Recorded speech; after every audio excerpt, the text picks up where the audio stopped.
सबका काटने पीटने का ही काम कर रहे हैं और कुछ नहीं कर रही है। PMLA 2-2, 3-3, 4-4, 5 बार की पेंशन लेता है, उनकी पेंशन नहीं कटती। उनका बिजली पानी सुविधा पता नहीं क्या क्या क्या मिलता है, हवाई जहाज की टिकट भरी मिलती है। हरियाणा भर में एक बड़ा मुद्दा इस समय सामने आ रहा है। जी हाँ, पेंशन नहीं मिल रही विकलांगों को। विकलांग जिनको दिव्यांग का नाम दिया गया है, लेकिन केवल नाम ही नाम दिया गया है, वो सुविधाएं नहीं दी गई। हालांकि केवल नाम देकर के इन्हें 30,000 के करीब ऐसे दिव्यांग हैं जिनको पेंशन नहीं मिल रही। मेरे सामने आप देख पा रहे हैं, इनमें से बहुत से लोग हैं जिनके घर वालों को अभी तक पेंशन नहीं मिली है। तो मैं एक बार आपको यही ले चलता हूँ और इनसे बात करवाता हूँ। एक व्यक्ति के ये जो व्यक्ति मेरे साथ खड़े हैं, इनकी धर्मपत्नी की 9 महीने से, जी हाँ, हैरानी की बात है कि 9 महीने से पेंशन रुकी हुई है। चलिए जानते हैं उनसे। ये देख लीजिए, क्या नाम आपका? मेरा नाम राजेश है जी, थोड़ा नजदीक से ले लो। मागरवा ब्लॉक से, जिला हिसार से। मेरा नाम राजेश है जी। मेरी घरवाली की पेंशन रुकी हुई है 9 महीने से, और कम से कम भी 30,000 आदमियों की पेंशन काट दी गई है। ठीक है, वो रुकी हुई है। मैंने 9 महीने से, 9 महीने में तो लुगाई बच्चा पैदा कर देती है, बच्चा हो जाता है। तो ये खट्टर सरकार की नींद पता नहीं कैसी है। खट्टर सरकार जागने की और नहीं है, जागती नहीं है, सोई हुई कुंभकर्ण की नींद सोई हुई है। 30,000 लोगों की पेंशन काट दी, आपकी धर्मपत्नी की पेंशन काट दी। कारण क्या बताया? कारण कुछ नहीं बता रही है। फैमिली ID मंगाई है, सबके हाथ में कागज पकड़ा दिए और कुछ नहीं कर रही है। सबका काटने पीटने का ही काम कर रहे हैं और कुछ नहीं कर रही है। अब आप ये कह रहे हैं कि दोबारा से आप लोगों की विकलांग जो कार्ड बनाया जाता है, वो दोबारा से बनवाने की कर रहे हैं। क्या लगता है, क्या दोबारा बनवाने से जो विकलांग है उसकी विकलांगता दूर हो जाएगी? नहीं होएगी जी, ये इनका एक फर्जी काम है। इनकी ये रणनीति बनी हुई है कि भाई विकलांग की पेंशन कैसे काटी जाए। एक MP MLA 2-2, 3-3, 4-4, 5 बार की पेंशन लेता है, उनकी पेंशन नहीं कटती। उनका बिजली पानी सुविधा पता नहीं क्या क्या क्या मिलता है, हवाई जहाज की टिकट भरी मिलती है। एक विकलांग है 2,500 रुपये पेंशन लेता है, उसकी पेंशन काट दी जाती है। हैरानी की बात और बड़ी दिलचस्प हुई कि कोई सांसद MLA MP बनने के बाद हमारे पूर्व मुख्यमंत्री तो 4-4, 5-5 पेंशनें ले रहे हैं, और हमारे जितने विधायक नेता है वो कई पेंशनें ले रहे हैं। लेकिन एक व्यक्ति की जो विकलांग है, उसकी एक पेंशन पर भी रोला पड़ा हुआ है, वो भी पिछले कई महीनों से। इनकी धर्मपत्नी की पेंशन 9 महीने से नहीं मिल रही है। हैरानी की बात है। और ऐसे पूरे हरियाणा में 30,000 से ज्यादा लोग हैं जिनको पेंशन नहीं मिल रही। आखिर कारण क्या है और आखिर क्यों अब तक ऐसा हो रहा है? क्या इनकी पेंशन से सरकार को ज्यादा बड़ी बचत कर लेगी? आखिर ऐसा क्यों कर रही है? हैरानी की बात है। वहीं पर इनकी पेंशन और दूसरी तरफ बेरोजगारी, जहां हरियाणा में बेरोजगारी में हरियाणा नंबर 1 कहा जाता है, वहीं पर ऐसे युवा जो पढ़े लिखे हैं, जो अच्छे व्यक्तित्व के धनी हैं, उनको भी जो है पेंशन नहीं मिल रही। क्या नाम है जी आपका? सतपाल सिंह। क्या कितने पढ़े लिखे हो आप? मैं MA BEd। इसके अलावा और क्या क्या किया? Net qualified, CTET, STET। अच्छा, CTET, STET, MBA, net qualify हो, तो इतनी बड़ी डिग्री आपके पास है, फिर तो आपको जॉब मिल जानी चाहिए थी। कारण क्या है, जॉब क्यों नहीं मिली? कारण यही हुआ कि जैसे एक तो परसेंटेज बहुत कम है विकलांगों की, 4% है, तो उसमें बहुत ऑर्थोपेडिकली में फिर 1% में आ जाते हैं। अगर 10 बंदे लेने हो तो उसमें 1-2 का नंबर बहुत ज़्यादा विकलांग है। और कई कारण है जो गवर्नमेंट का, जिस तरह जो ओरिजिनल है विकलांग, वे तो अभी तक ऐसे पढ़े लिखे हैं जो, और वैसे जो बनवा के लग गए थोड़ा बहुत विकलांग थे, वो बड़ी नौकरियों में लग गए। नाम आपका? सतपाल सिंह। अच्छा, पैरों में जो दिक्कत कब से और कितने टाइम से हुई? ये 4 साल से है। 4 साल से? मैं 4 साल का था, चौथा 4 साल के थे। क्या पोलियो वगैरह हुआ? पोलियो वाले। इतने बड़े लिखे, इतने डिग्री होल्डर व्यक्ति जो हैं, इनको नौकरी नहीं मिल रही। जहां पर सरकार कह रही है हम सभी को नौकरी देंगे, रोजगार के अवसर बराबर देंगे, हरियाणा को नंबर 1 बनाएंगे, लेकिन नंबर 1 तो बन चुका है, लेकिन बेरोजगारी के अंदर इन युवाओं को ये कहते हैं कि हमें पेंशन की आवश्यकता नहीं है, हमें रोजगार दे दीजिए। इतने पढ़े लिखे, इतनी डिग्रियां हैं इनके पास, सरकार की जितने भी टेस्ट है वो सारे इन्होंने क्लियर किए हुए हैं, और फिर भी जो है नौकरी नहीं दे रहे। बड़ी शर्म की बात है इस सरकार के लिए और आम सभी अधिकारियों के लिए भी, जो इनकी पेंशन छोड़िए, इनकी नौकरी भी रोड़े लटकाए हुए हैं। एक और व्यक्ति हमारे साथ जुड़े। आप कितने पढ़े लिखे हैं? सर मैं BA कर रखी है मैंने। BA कर रखी है। पेंशन मिल रही है प्रॉपरली? पेंशन मेरी घरवाले की रुकी हुई है। घरवाले की रुकी हुई कितने महीने से?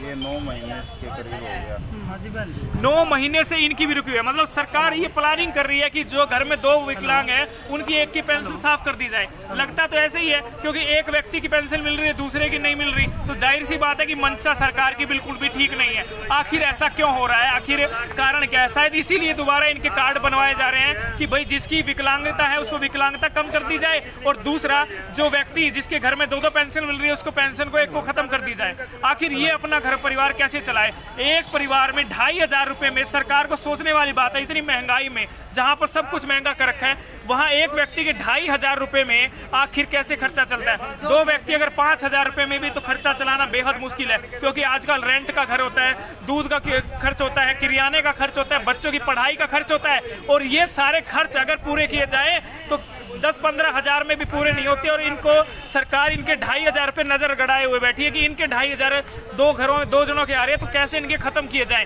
कहीं ना कहीं लगता है कि ये उसकी प्लानिंग की जा रही है। और अब सरकार इतने करोड़ों रुपए के प्रोजेक्ट ला रही है, लेकिन इन विकलांगों के लिए, इन दिव्यांगों के लिए कुछ भी नहीं सोच रही। बड़ी शर्म की बात है, बड़ी हैरानी की बात है कि बड़े बड़े वादे राजनीतिक किए जाते हैं लेकिन जमीनी हकीकत बिल्कुल परे है। एक व्यक्ति और हमारे साथ जुड़े, क्या नाम है? अशोक कुमार सर। आप कितने पढ़े लिखे हैं? ITI plus CTI instructor degree sir. अच्छा, ITI आपने की हुई है और CTI गवर्नमेंट से डिग्री। CTI गवर्नमेंट से भी की हुई है? अच्छा इंस्ट्रक्टर की डिग्री। अच्छा, मतलब फिर तो आपको जॉब पक्की है, फिर तो आपको मिलेगी जॉब सर 4% रिजर्वेशन दे रहे हैं। अच्छा, वो 4% रिजर्वेशन में अब की बार एक एग्जाम क्लियर हुआ था।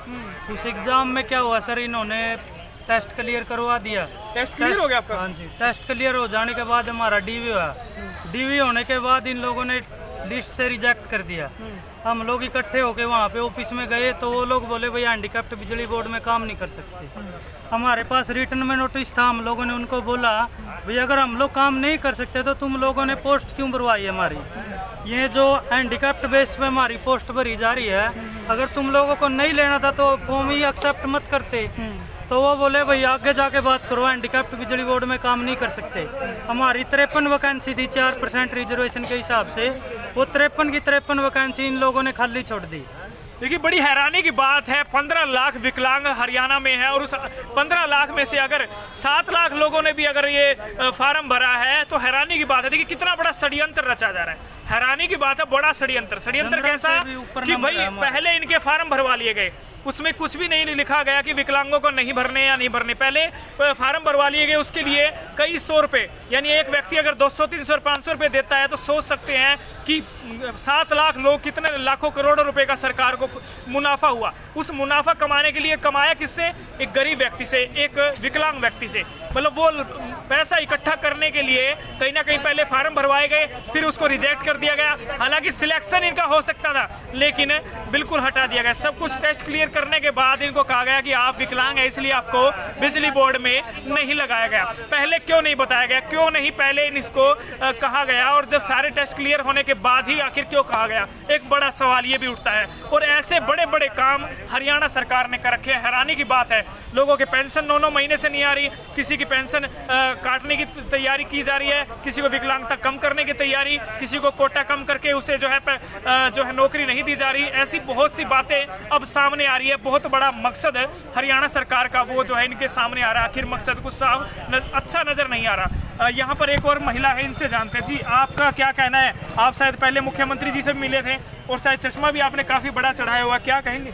चश्मा मेरा 16% है, मतलब 16 नंबर प्लस। हाँ जी, 16 नंबर का आज तक का रिकॉर्ड ऐसा। मेरा चश्मा भी खैर 2 नंबर का होगा, इनके जो 16 नंबर का चश्मा है, और 16 नंबर में देखना बेहद मुश्किल होता है, क्योंकि मुझे अगर मैंने 2 नंबर का चश्मा चढ़ा रखा है तो अगर मैं चश्मा हटा दूं तो सही तरीके से नजदीक का, मैं कहूँ दूर का नजर नहीं आता, लेकिन इनको 16 नंबर का है, लेकिन फिर भी विकलांगता में इनकी गिनती नहीं हो रही है। हैरानी की बात है। जी लोग कह देते हैं कि ये फायदा उठा रही है, ये मतलब घूमती है फिरती है।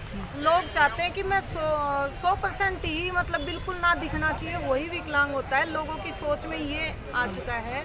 चाहे आप सफ़र कर रहे हो बसों में, चाहे आप कहीं मतलब जा रहे हो रास्ते में, या मतलब आस पड़ोस के लोग भी यही समझते हैं कि भी विकलांग होने का मतलब ये है कि वो घिसटता चले, पैर वाला तो, और आंखों वाला है वो भटकता, टक्कर खाता, गिरता मिटता चले। तो क्या आपने अपना चश्मा दिखाया नहीं उनको, भाई मेरे चश्मे से लगा के देखो आपको दिख रहा है नहीं दिख रहा है? उनकी सोच का क्या किया जाएगा?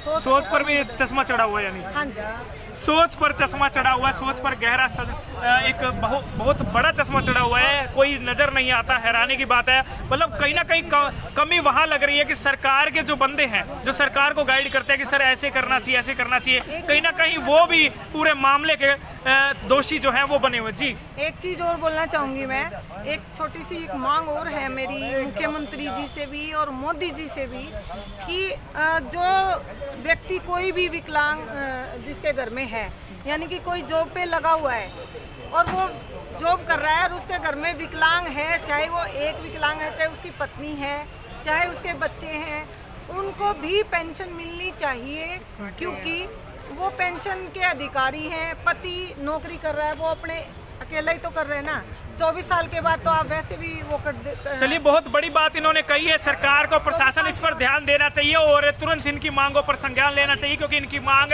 कोई बड़ी मांग ही नहीं है, लाखों करोड़ों रुपए की मांग नहीं है, मांग इनकी अधिकार की मांग है और अपने अधिकार के लिए ये मांग रख रहे हैं। सरकार से अनुरोध है कि वो इस पर संज्ञान ले और इस पर तुरंत कार्रवाई की जाए। धन्यवाद। अपना सामान MRP पर नहीं, डिस्काउंट पर लो। और हिसार में डिस्काउंट कहाँ मिल रहा है, ये जानो SaleTrending.com पर। विजिट SaleTrending.com, पहले कंपेयर करो फिर शॉप करो।